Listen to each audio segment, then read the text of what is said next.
Peter Arellano's life changed when a Los Angeles Police Department officer handed him a piece of paper informing him that he was now subject to a gang injunction. He could no longer visit his neighbors in their homes, drive to church with his family, ride his bike through the local park, or even stand in his own front yard with his father or brother.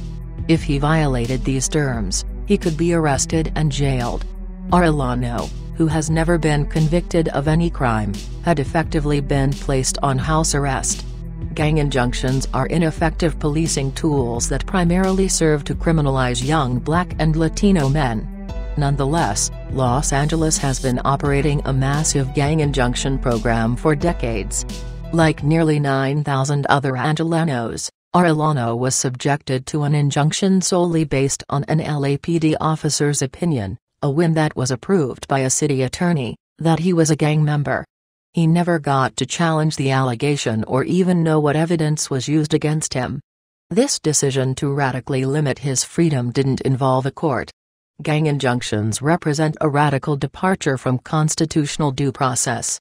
To obtain a gang injunction, a prosecutor files a civil nuisance abatement lawsuit against a particular gang, claiming that its conduct harms the community. The gang, which is not a formal organization and has no legal representation, does not appear at trial. With no one to argue against the need for an injunction, it is granted by default.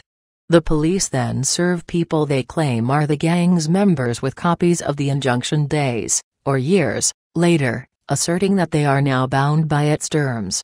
While people could challenge after being served, it required proving they were not gang members without knowing why the city claimed they were.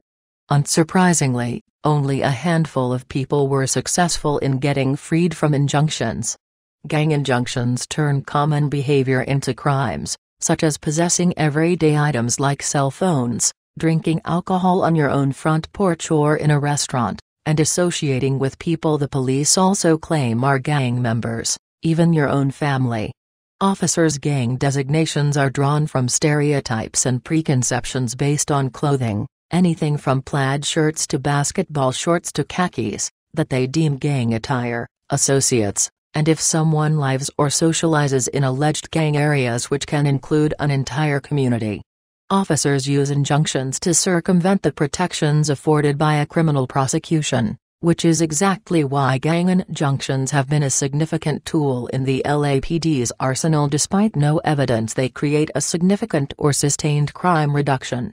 What they provide is the justification to stop, harass, and arrest Black and Latino community members.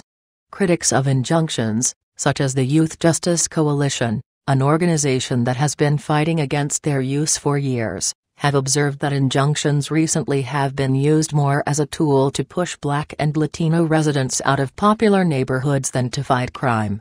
Indeed, the gang injunction enforced against Peter was obtained in 2013 in Echo Park, a gentrifying neighborhood where crime was at an historic low. But the tide is turning. The ACLU of Southern California just won a major victory against the city of Los Angeles' use of these restrictive gang injunctions, effectively ending the city's practice. In a class action lawsuit, which included Peter Arellano and Youth Justice Coalition, the ACLU and co-counsel Urban Peace Institute and Munger Tolles and Olson challenged the city's enforcement of injunctions without first providing a hearing on active gang membership, claiming this practice violated their constitutionally protected due process rights.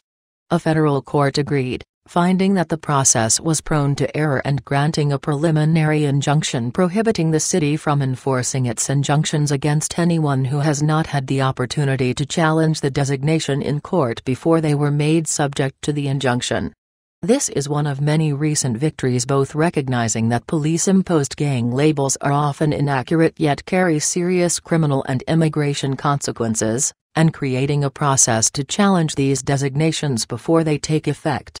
Gang injunctions restrict people's freedom, often without a shred of due process, on questionable evidence, and with no significant public safety benefit.